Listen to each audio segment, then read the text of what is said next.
greatly, in which Augustine said, "O Lord, grant what thou dost command."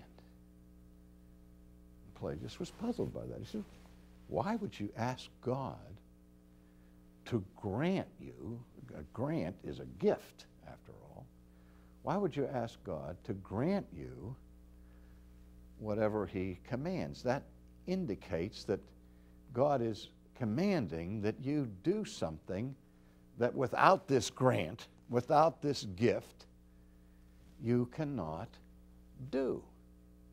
Well, this is exactly what Augustine was saying. Augustine was saying is that God gave his law to man in creation, and man was created to mirror and reflect the character of God.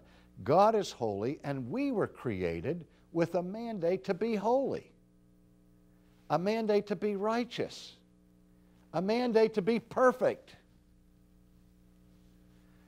But Augustine says, in the fall, man was ruined as he fell into a corrupt status by which it was no longer possible for that human being to obey all of the commands of God.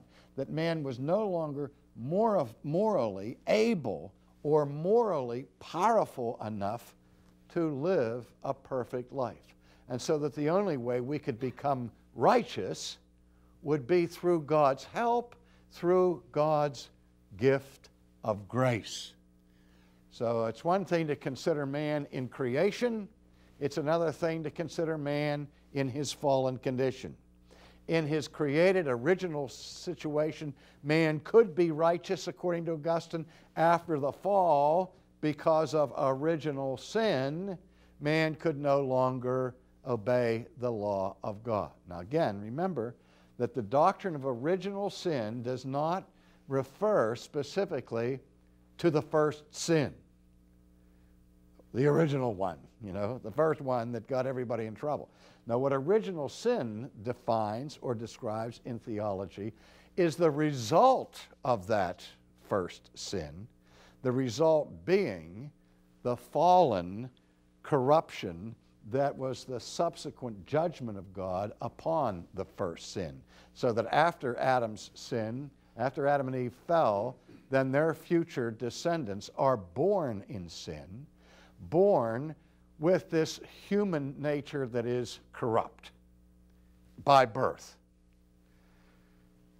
and is no longer able to achieve righteousness.